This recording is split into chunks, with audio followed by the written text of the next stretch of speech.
The nationwide protests over the killing of George Floyd are forcing many state and local government officials to closely re-examine their law enforcement agencies.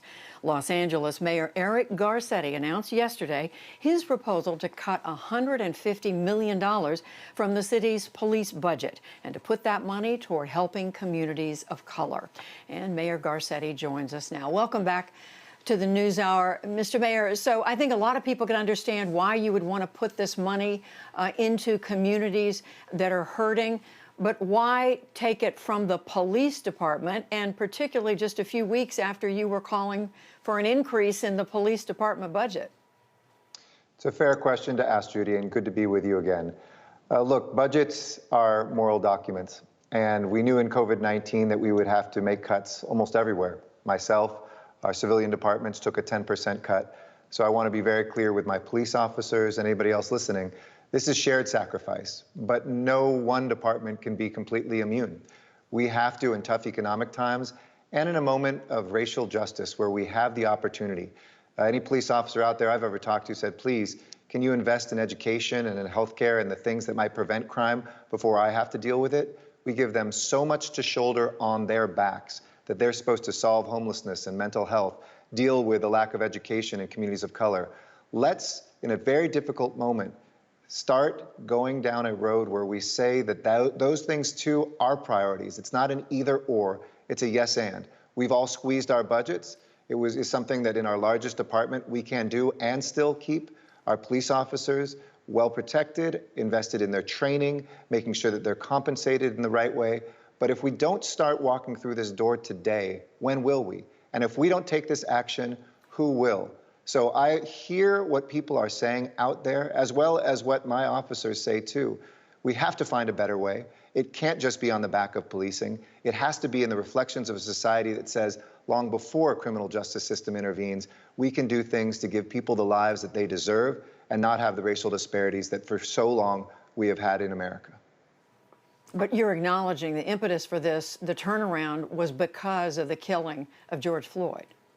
It certainly should be an accelerant for all of us, but no, it's not when it started. I, as mayor, for instance, over the last 7 years, the largest thing that's increased has been our investments in housing and to house people who are experiencing homelessness, about $700 million that we didn't have before.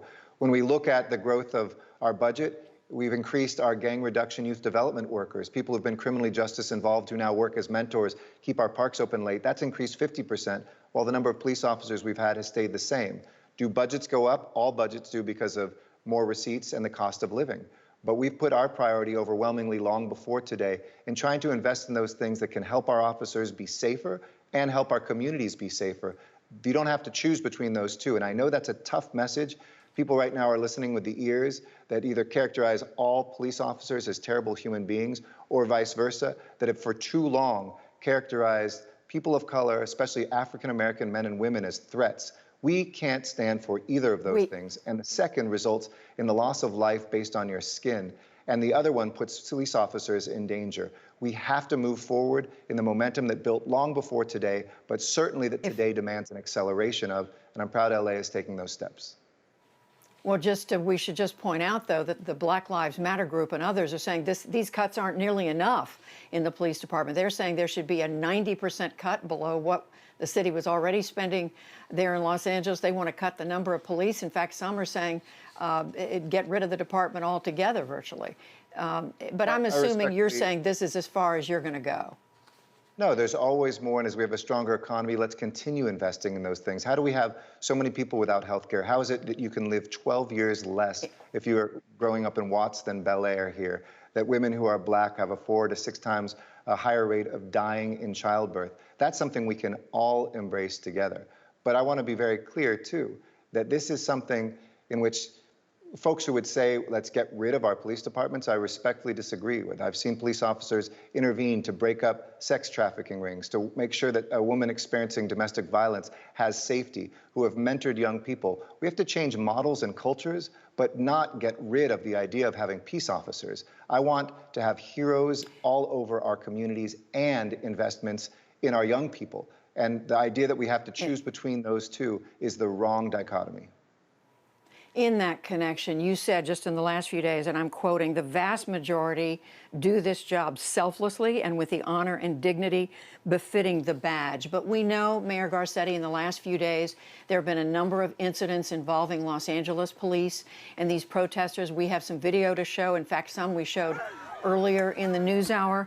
These are scenes that have played out on social media. One of them, in one case, there was the police used a baton on someone who was standing there peacefully. In other cases, a police car drove into people in the street. There was another instance where officers smashed the windows of a car that was sitting there, dragged the person out of the car. How does all this square with your description of police officers, most of whom you say are acting with the dignity that befits the badge?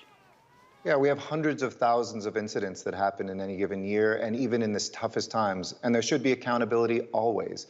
We have an independent inspector general, a police commission made up of citizens, not the police officers, who investigate these, and those should be investigated and should trouble us. Although I always caution people, one angle, one camera thing may tell not the entire story. For instance, the car that was backing away was taking projectiles, and we had seen an officer get a cracked skull and nearly die. That said, I know that policing is an extremely tough job, but protesters should be protected. We should always have accountability. And I hope that we lift up the stories of the amazing moments we saw where folks had dialogue, where they hugged, where they took knees, where they engaged, as well as holding anything that violates policy in our city and holding those individuals accountable. But are these incidents and any other questionable incidents like them, are they all being investigated? Yes, 100%, and our Inspector General is available for anybody else who has ones that need investigation. It's something that is not new now. I know a lot of people may be having these interactions for the first time in their life. That is something that we set up not only years ago, but decades ago in our police department here. And that accountability has to be for anybody, whether they're a government employee, a member of the public, and no badge should hide that, no title should hide that, as well as for the public as well. Mayor Garcetti, I'm sure you know that a number of the folks who were involved in the protest, though, are saying investigating isn't good enough. They're calling on the police chief, your police chief, Michael Moore, to step down, to be fired. Some of them I even heard today on the steps of City Hall calling for you to step down. How do you answer this? Well, that's part of being a leader. I don't think I've been in office a day when somebody either from this direction or that direction doesn't want me to step down, but I think we're called to these moments to define with action and not with words what we do. I'm very proud of the things we've done in this city, whether it's together raising a minimum wage, making college free, making sure that we can have a system that invests in young people who are most at risk in our communities. This is a moment where we either will meet the moment or we'll miss the moment. I don't intend to miss the moment. I know that this is excruciatingly difficult work. It's excruciatingly difficult to be a protester calling for justice through the rage, to be a police officer exercising restraint, and to be a guardian on the line. To be a police chief right now, there is nothing you can do right, but I do believe there are actions we can take that in the face of criticism, 20 years from now when we look back, say, changed the paradigm, opened the door, built a more just society. These are the birth pangs of finally birthing a true multiracial democracy in America. And there are things you can do. If you're a mayor out there, do the 8 things that will reduce police killings by 72% statistically. We have done all 8, and we've pledged to do a number more. Help police officers have the mental health care.